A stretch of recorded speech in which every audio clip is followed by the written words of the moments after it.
Assalamualaikum warahmatullahi wabarakatuh. Bursa cryptocurrency akan menyambut kehadiran Pi Network saat open mainnet. Cheng Diovan sangat optimis saat open mainnet akhir tahun 2002 ini, nilai Pi Network akan sangat signifikan dan bakal jadi rebutan bursa cryptocurrency dunia. Prediksi doktor bidang digital antropologi dari Stanford University ini tentu bukan tanpa alasan. Sejak diluncurkan secara resmi tahun 2019 silam, keberadaan Pi Network di jagat raya cryptocurrency turut menjadi perbincangan dunia. Bagaimana tidak, Pi Network telah membuat terobosan baru dalam dunia penambangan cryptocurrency dengan hanya menggunakan perangkat handphone dan berbeda dengan cryptocurrency sebelumnya. Oke guys, kalau kita lihat dari artikel ini ya teman-teman ya, memang Pi Network ini sangat berbeda dengan kripto lainnya, di mana kripto lainnya mining menggunakan banyak alat, banyak mesin dan banyak rig ya guys ya. Tetapi Pi Network menggunakan handphone, cukup hanya menggunakan handphone guys ya. Jadi ini tentu sangat menggemparkan dunia perkriptoan. 3 tahun berjalan, perkembangan Pi Network di jagat cryptocurrency dunia sangat pesat. Bahkan, banyak pakar cryptocurrency mengatakan Nicholas Kokalis dan Cheng Diovan beserta core team telah membuat sebuah revolusi yang sangat dahsyat di dunia cryptocurrency. Oke guys, kalau kita lihat ya guys ya, yang dikatakan di sini guys memang betul ya teman-teman ya. Karena ini merupakan terobosan baru ya teman-teman ya. Yang tadinya mining menggunakan rig, mining menggunakan mesin, menggunakan listrik, dengan terobosan mining menggunakan smartphone ini tentu sebuah revolusi yang sangat dahsyat ya guys ya. Seiring pertambahan zaman dan seiring canggihnya teknologi, tentu semua ada revolusinya ya guys ya. Dengan ekosistem yang dimiliki, utilitas Pi Network yang sangat baik ditunjang dengan jumlah pengguna yang telah menyentuh 40 juta itu. Tentu, optimisme seorang Cheng Diovan terhadap keberadaan Pi Network di dunia cryptocurrency menjadi masuk akal. Ini sangat betul sekali ya teman-teman ya. Apalagi Pi Network sekarang penggunanya sudah menyentuh 40 juta.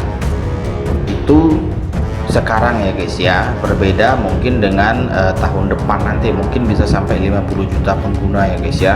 Intinya optimis aja dengan Pi Network ini. Dalam white paper Pi Network sangat jelas diuraikan apa, bagaimana dan untuk apa Pi Network ini hadir di dunia cryptocurrency, dan ini menjadi sebuah blueprint proyek jangka panjang. Ingat guys, Pi Network ini jangka panjang ya guys ya. Jadi bagi kalian yang kuat ya silahkan ya guys ya, yang tidak kuat ya monggo. Cryptocurrency besutan Stanford University di bawah komando Nicholas Kokalis itu. Core team sendiri di dalam white paper Pi Network telah mencanangkan program jangka panjang untuk membangun ekosistem dan utilitas Pi Network yang disesuaikan dengan perkembangan teknologi saat ini. Tujuannya adalah sebagai berikut. Pi Network diharapkan dapat bertumbuh sebagai alat tukar umum dengan jumlah pengguna yang banyak dan merata di seluruh dunia, sehingga dapat membuatnya menjadi alat transaksi barang dan jasa. Oke guys, poin-poin ini perlu kalian perhatikan ya guys ya. Jadi supaya kalian tidak melulu hanya halu, tidak melulu hanya berhayal guys. Pi Network dapat membuat lompatan-lompatan strategis dalam bidang desentralisasi keuangan. Bukan hanya sekedar desentralisasi teknis saja, melainkan desentralisasi ke semua lini keuangan. Kemudian utilitas Pi Network seperti desain core team akan terus berkembang dan dipercaya sehingga diperlukan oleh semua manusia. Menilik kepada tujuan core team menciptakan Pi Network adalah tepat ketika CEO Binance Zhang Zhao menyatakan dengan gambling bahwa harga Pi Network akan meroket saat masa open mainnet nanti.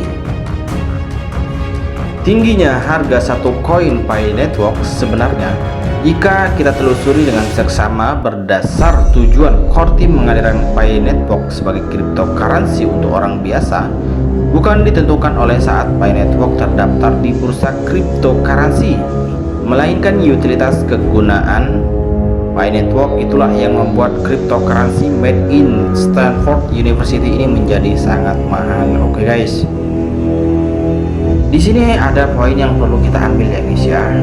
Jadi tujuan core team, berdasarkan tujuan core team menghadirkan Pi Network sebagai cryptocurrency untuk orang biasa, bukan ditentukan oleh saat Pi Network terdaftar di bursa cryptocurrency, melainkan utilitas. Nah, ini kegunaan Pi Network ini ya guys ya, yang akan membuat Pi Network ini nanti akan sangat mahal ya guys ya. Dengan fakta-fakta mengenai keberadaan Pi Network tersebut, tidaklah mengherankan ketika seorang Robert Kiyosaki pada cuitan di akun Twitter pribadinya yang menyatakan cryptocurrency akan membuat orang miskin bisa menjadi kaya, akan bisa menjadi kenyataan dengan melihat sepak terjang Pi Network 3 tahun belakangan ini. Oke guys, kalau kita lihat pernyataan dari Robert Kiyosaki ini guys ya, memang betul cryptocurrency ini akan membuat orang miskin bisa menjadi kaya, kadang juga bisa membuat orang kaya menjadi miskin guys. Tapi itu tergantung koin kriptonya ya guys ya. Apalagi infrastruktur pendukung dalam menopang ekosistem Pi Network yang telah dibangun dari awal oleh core team saat ini terus terjadi perkembangan yang sangat luar biasa cepat. Begitu banyak aplikasi yang telah dirancang untuk memperlebar serta memperluas utilitas Pi Network. Nicholas Kokalis, Cheng Diopan beserta core team sejak awal mengatakan bahwa Pi Network diperuntukkan buat orang biasa karena proses penambangannya sangat mudah, cukup menggunakan handphone serta ramah lingkungan, sebab tidak membutuhkan daya listrik yang tinggi. Oke guys, pernyataan ini sangat betul sekali ya guys ya. Nah, bagi yang sudah terjun ya guys ya, yang terjun di dunia kripto dan menjadi miner, tentu mereka paham guys. Mereka mining Bitcoin, mining Ethereum, nah itu menggunakan biaya yang sangat tinggi guys ya. Selain biaya listrik, kemudian biaya perawatan alatnya ya guys ya. Jadi pernyataan ini memang sangat betul sekali ya guys ya. Oke, tak ketinggalan bahkan seorang Elon Musk pun terinspirasi dengan keberadaan Pi Network di jagat cryptocurrency, sehingga membuat ia memproduksi smartphone berkapasitas memori 1 TB tanpa menggunakan daya listrik yang ia labeli dengan merek Pi Smartphone. Menurut kabar, Pi Smartphone akan diluncurkan pada akhir tahun 2002 ini. Apakah ini sebuah kebetulan? Peluncuran perdana Pi Smartphone dan Open Mind Pi Network ini di waktu yang hampir bersamaan. Belum lagi teknologi yang digunakan Pi Network lebih mutakhir dari yang digunakan oleh cryptocurrency sejenis yang telah lebih dulu ada. Bahkan Pi Network memiliki blockchain sendiri yang bertujuan untuk menunjang ekosistem dan utilitas cryptocurrency ini. Inovasi core team dalam membuat aplikasi penopang utilitas Pi Network dengan menggelar event hackathon. Hal ini pun menjadi buah bibir di kalangan para ekonom dunia. Musababnya adalah bahwa rencana core team menjadikan Pi Network sebagai alat tukar perdagangan barang dan jasa yang berlaku dan digunakan di seluruh dunia sepertinya akan terwujud. Dengan deretan informasi dan fakta ini, tentu Open Mainnet adalah saat yang sangat dinantikan oleh para pioner. Bukan cuma persoalan nilai Pi Network yang tinggi, melainkan lebih dari itu, utilitas Pi Network yang lebar dan luas serta hampir menyentuh semua lini, itulah yang menjadikan nilai Pi Network mahal. Oke guys, kita gali informasinya dari sini ya guys ya. Open Mainnet ini sangat dinantikan oleh para pioner, betul guys.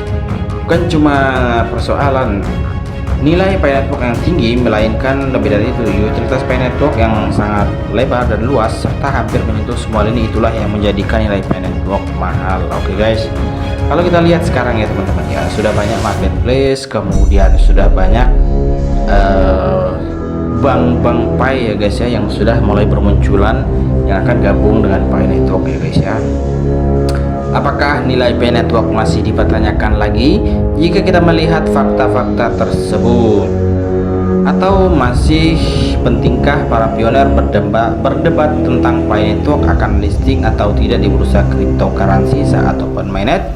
Hanya waktulah yang bisa menjawab semua itu. Selebihnya para pioner hanya berharap dan menunggu keajaiban saat open mainnet diluncurkan. Oke guys, jadi intinya kalian harus bersabar ya guys ya, karena kita tidak bisa menebak mana tujuan atau apa maksud dari Nicholas Kokalis dan Kortim ya guys ya. Intinya kalian cuma harus fokus klik petir dan fokus klik petir guys. Assalamualaikum warahmatullahi wabarakatuh.